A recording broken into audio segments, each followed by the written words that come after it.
ওম শান্তি 28 ডিচেম্বৰ 2020 প্ৰাতঃ মুৰলী। আজি বাবাৰ মহাবাক্য। মৰমৰ সন্তানসকল, দান পুণ্য প্ৰথমে ঘৰতে আৰম্ভ হয়। অৰ্থাৎ প্ৰথমে নিজে আত্মা অভিমানী হোৱাৰ পৰিশ্ৰম কৰা, তাৰ পাছত অন্যক কোৱা। আত্মা বুলি বুজি আত্মাক জ্ঞান দিলে তেতিয়া জ্ঞান তৰোৱালৰ ধাৰ চোকা হ'ব। আজিৰ প্ৰশ্ন, সংগম যুগত কোন দুটা কথাৰ বাবে পৰিশ্ৰম কৰিলে সত্যযোগী আসনৰ মালিক হৈ যাব? উত্তৰ: 1 নম্বৰ, দুখ সুখ নিন্দা স্তুতিত সমান স্থিতি হওক, এইটো পৰিশ্ৰম কৰা। কোনোবাই যদি যিহকে তিহকে কিবা কয়, খং কৰে, তেন্তে চুপ হৈ থাকা। কেতিয়াও মুখৰ তালি নবজাবা, অৰ্থাৎ তৰ্ক নকৰিবা। নম্বৰ 2, দুচকুক নিৰ্বিকাৰী অৰ্থাৎ পবিত্ৰ কৰি তোলা। আক্ষৰিক দৃষ্টি যাতে একেবাৰে সমাপ্ত হৈ যায়। আমি আত্মা ভাই ভাই হওঁ, আত্মা বুলি বুজি জ্ঞান দিয়া। আত্মা অভিমানী হোৱাৰ পৰিশ্ৰম কৰিলে তেতিয়া সত্যযোগী আসনৰ মালিক হৈ যাবা। সম্পূৰ্ণ পবিত্ৰ হোৱা সকলহে ৰাজ সিংহাসনধাৰী হয়। ওম শান্তি। আত্মিক পিতাই আত্মিক সন্তানসকলৰ সৈতে বাৰ্তালাপ কৰে। তোমালোক আত্মাসকলে এই তৃতীয় নেত্ৰ লাভ কৰিছা, যাক জ্ঞানৰ নেত্ৰ বুলিও কোৱা হয়, যাৰ দ্বাৰা তোমালোকে নিজৰ ভাইসকলক চোৱা।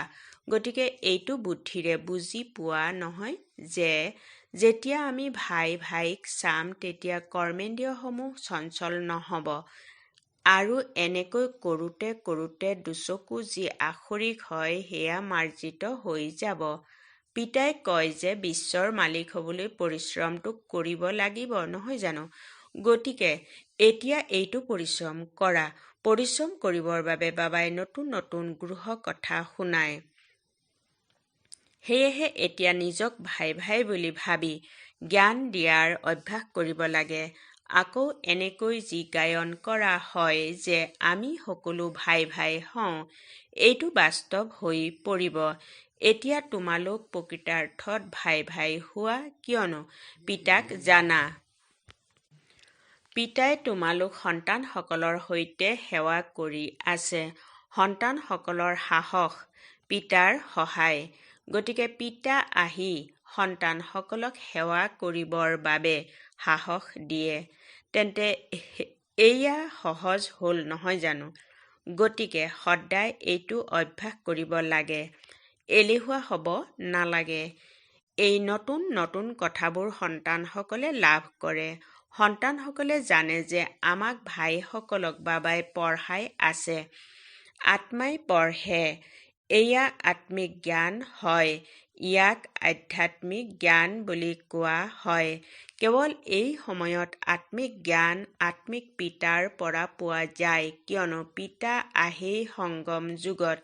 যেতিয়া সৃষ্টি পৰিৱৰ্তন হয়, এই আত্মিক জ্ঞানো তেতিয়া পোৱা যায়।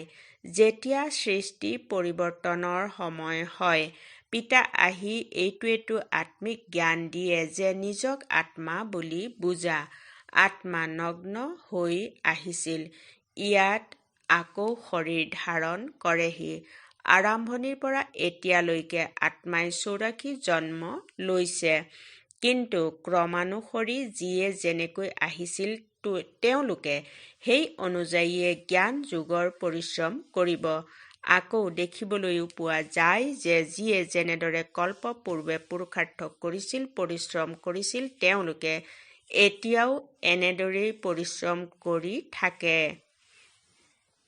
নিজৰ বাবে পৰিশ্ৰম কৰিব লাগে, আন কাৰোবাৰ বাবেতো কৰিবলগীয়া নহয়। গতিকে নিজকেই আত্মা বুলি বুজি নিজৰ লগত পৰিশ্ৰম কৰিব লাগে। আনে কি কৰে তাত আমাৰ কি যায়? দান পুণ্য ঘৰতেই আৰম্ভ হয় বুলি ক'লে প্ৰথমে নিজে পৰিশ্ৰম কৰিব লাগে, পাছত আনক ক'ব লাগে। যেতিয়া তোমালোকে নিজক আত্মা বুলি বুজি আত্মাক জ্ঞান দিবা, তেতিয়া তোমালোকৰ জ্ঞান তৰোৱালত তীক্ষ্ণতা থাকিব। পৰিশ্ৰমটো আছে, নহয় জানো? গতিকে নিশ্চয় কিবা নহয় কিবা সহ্য কৰিবলগীয়া হয়। এই সময়ত দুখ, শোক, নিন্দা, স্তুতি, মান, অপমান এইবোৰ সকলো কম বেছি পৰিমাণে সহ্য কৰিবলগীয়া হয়। সেয়েহে যেতিয়া কোনোবাই যিহকে তিহকে কয় তেতিয়া চুপ হৈ থাকিবলৈ কোৱা হয়। যেতিয়া চুপ হৈ থাকিব তেতিয়া কোনোবাই কি খং কৰিব? যেতিয়া এজনে কথা কয় আৰু আনজনেও কথা কয় তেতিয়া মুখৰ তালি বাজে। যদি এজনে মুখৰ তালি বজায় আৰু আনজন শান্ত হৈ যায় তেতিয়া চুপ হৈ যায়। বছ, পিতাই ইয়াকে শিকায়। যেতিয়াই দেখা যে কোনোবা ক্ৰোধান্বিত হৈছে তেতিয়া চুপ হৈ যোৱা। তেওঁৰ ক্ৰোধ আপোনা আপুনি শান্ত হৈ যাব। আনখন তালি নাবাজিব।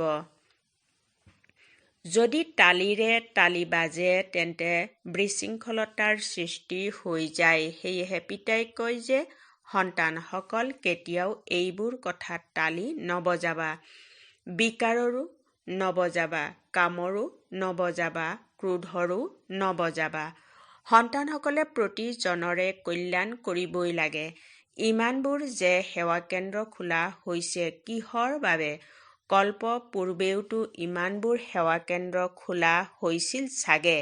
দেৱৰো দেৱ পিতাই চাই থাকে যে বহুত সন্তানৰ এইটো চখ থাকে যে বাবা সেৱা কেন্দ্ৰ খোলো, আমি সেৱা কেন্দ্ৰ খুলিম, আমি খৰচ বহন কৰিম। সেয়েহে দিনে প্ৰতিদিনে এনেকুৱা হৈ গৈ থাকিব। কিয়নো যিমানে বিনাশৰ দিন ওচৰ চাপি আহিব সিমানে আকৌ এইফালেও সেৱাৰ চখ বাঢ়ি যাব। এতিয়া বাপ-দাদা দুয়োগৰাকী যিহেতু একেলগে আছে, প্ৰতিজনকেই চাই যে কি পুৰুষাৰ্থ কৰে, কি পদ লাভ কৰিব, কাৰ পুৰুষাৰ্থ উত্তম, কাৰ মধ্যম, কাৰ কনিষ্ঠ হয়, তেওঁলোকেতো লক্ষ্য কৰি আছে। শিক্ষকেও বিদ্যালয়ত লক্ষ্য কৰে যে বিদ্যাৰ্থীসকল কি বিষয়ত তল ওপৰ হয়। গতিকে ইয়াতো এনেকুৱাই।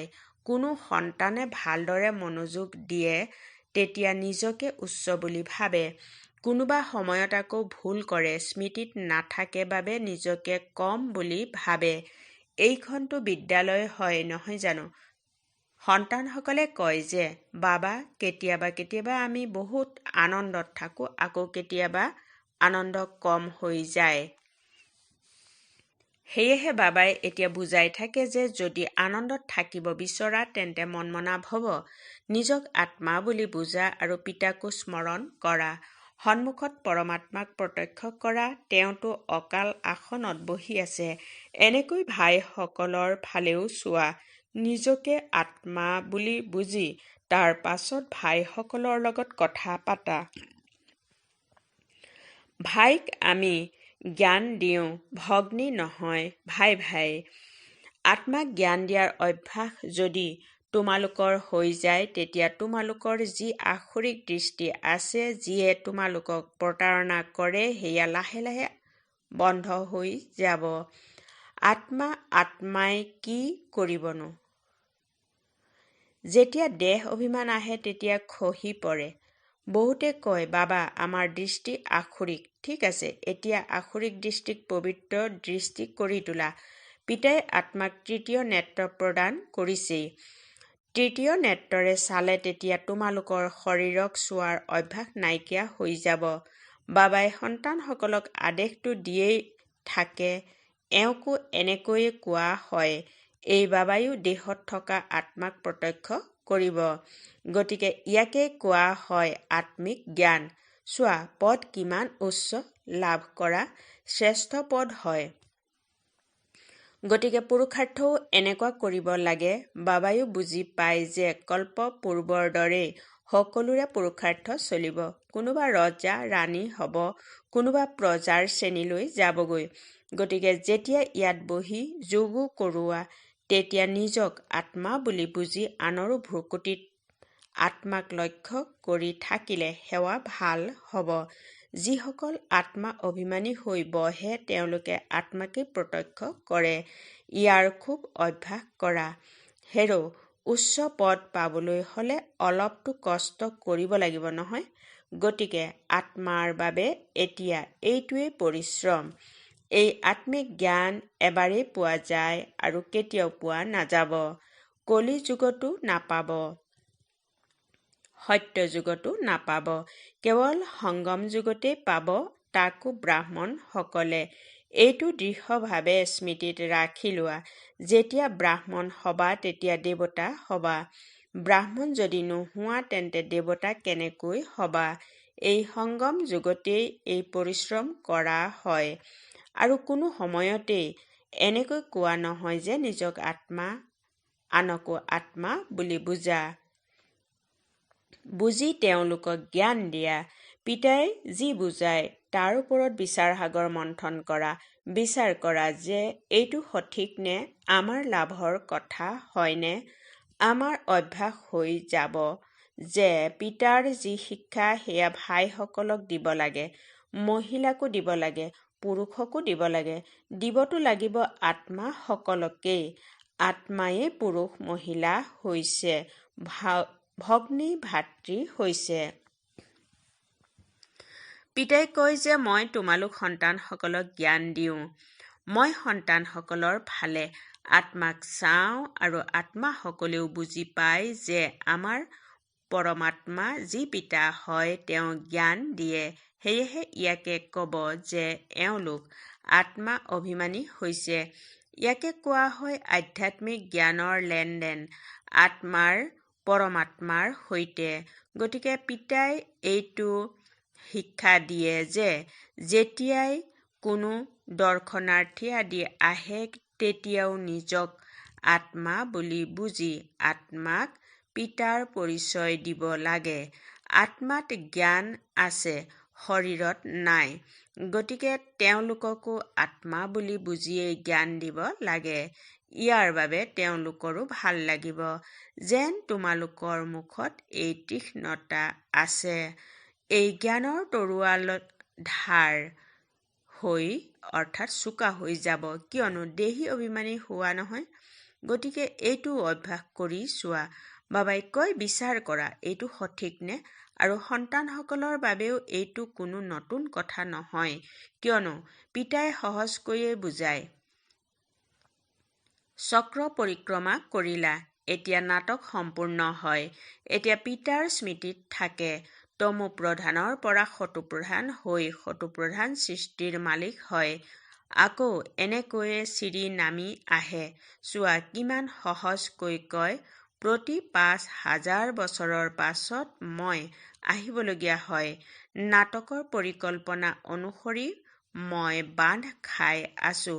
আহি সন্তানসকলক বহুত সহজ স্মৃতিৰ যাত্ৰা শিকাওঁ। পিতাৰ স্মৃতিতে অন্তিমৰ স্থিতি অনুসৰিয়েই গতি হৈ যাব। এয়া এই সময়ৰ বাবে, এয়া অন্তকাল হয়।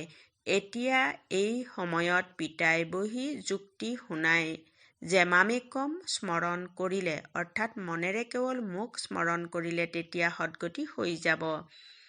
সন্তানসকলেও বুজি পায় যে পঢ়াৰ দ্বাৰা এয়া হম, অমুক হম। এয়াতো এনেকুৱাই যে মই গৈ নতুন সৃষ্টিত দেৱী দেৱতা হম, কোনো নতুন কথা নহয়। পিতাইতো বাৰে বাৰে কয় একো নতুন কথা নহয়। এয়াতো চিৰি ওপৰলৈ উঠা নমা কৰিব লাগে। জিনৰ কাহিনী আছে নহয়, তাক চিৰি নমা আৰু উঠাৰ কাম দিয়া হ'ল। এই নাটকখনেই হৈছে উঠা আৰু নমা। স্মৃতিৰ যাত্ৰাৰ দ্বাৰা বহুত মজবুত হৈ যাব। সেইবাবে ভিন্ন ভিন্ন প্ৰকাৰেৰে পিতাই সন্তানসকলক বহি শিকায় যে সন্তানসকল এতিয়া দেহী অভিমানী হোৱা। এতিয়া সকলোৱে উভতি যাব লাগিব। তোমালোক আত্মাসকলে সম্পূৰ্ণ ৮৪ জন্ম লৈ তমো প্ৰধান হৈ গৈছা। ভাৰতবাসীয়ে সতো ৰজো তমো হয়। অন্য কোনো দেশৰ বাসিন্দাক ৮৪ জন্ম লোৱা বুলি কোৱা নহয়। পিতাই আহি শুনাইছে যে নাটকত প্ৰত্যেকৰে ভূমিকা নিজা নিজা হয়। আত্মা কিমান সূক্ষ্ম হয়। বিজ্ঞানীসকলে এইটো বুজিয়েই নাপাব যে ইমান সূক্ষ্ম আত্মাত এই অবিনাশী ভূমিকা নিহিত হৈ আছে। এইটো হৈছে আটাইতকৈ বিস্ময়কৰ কথা। এই সূক্ষ্ম আত্মা আৰু কিমান ভূমিকা পালন কৰে সেয়াও অবিনাশী। এই নাটকো অবিনাশী হয় আৰু আগৰে ৰচি থোৱা হয়। এনেকৈ কোনেও নকব যে কেতিয়া ৰচিলে। নহয়, এয়া স্বাভাৱিক হয়। এই জ্ঞান বৰ বিস্ময়কৰ। কোনেও কেতিয়াও এই জ্ঞান বুজাবই নোৱাৰে। এনেকুৱা কাৰো শক্তি নাই যে এই জ্ঞান বুজাব। গতিকে এতিয়া পিতাই সন্তানসকলক দিনে প্ৰতিদিনে বুজাই থাকে। এতিয়া অভ্যাস কৰা যে আমি নিজৰ ভাই আত্মাসকলক জ্ঞান দিওঁ নিজৰ সমান কৰি তুলিবৰ বাবে, পিতাৰ পৰা উত্তৰাধিকাৰ ল'বৰ বাবে, কিয়নো সকলো আত্মাৰ অধিকাৰে আছে। বাবা আহে সকলো আত্মাক নিজৰ নিজৰ শান্তি বা সুখৰ উত্তৰাধিকাৰ দিবলৈ। আমি যেতিয়া ৰাজধানীত থাকিম তেতিয়া বাকীসকল শান্তিধামত থাকিব। পাছলৈ জয় জয়কাৰ হ'ব। ইয়াত সুখেই সুখ হ'ব। সেয়েহে পিতাই কয় পবিত্ৰ হ'ব লাগে। যিমান তোমালোক পবিত্ৰ হোৱা সিমান আকৰ্ষণ থাকে। যেতিয়া তোমালোক একেবাৰে পবিত্ৰ হৈ যোৱা তেতিয়া সিংহাসনধাৰী হৈ যোৱা। গতিকে ইয়াৰ অভ্যাস কৰা। এনেকৈ নাভাবিবা যে বছ এয়া শুনিলা আৰু কাণেৰে উলিয়াই দিলা। নহয়, এইটো অভ্যাস অবিহনে তোমালোক যাব নোৱাৰিবা। নিজকে আত্মা বুলি বুজা। তোমালোকো আত্মা। ভাই ভাইক বহি বুজোৱা। আত্মিক পিতাই আত্মিক সন্তানসকলক বুজায়। ইয়াক কোৱা হয় আত্মিক আধ্যাত্মিক জ্ঞান। আধ্যাত্মিক পিতা দিওঁতা হয়। যেতিয়া সন্তান সম্পূৰ্ণ আধ্যাত্মিক হৈ যায়, একেবাৰে পবিত্ৰ হৈ যায়, তেতিয়া গৈ সত্যযোগী আসনৰ মালিক হয়। যিসকল পবিত্ৰ নহয়গৈ তেওঁলোক মালাটো নাহিব।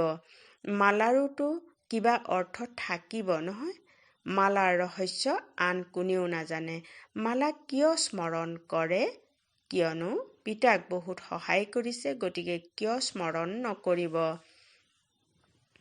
তোমালোকক স্মৰণো কৰে।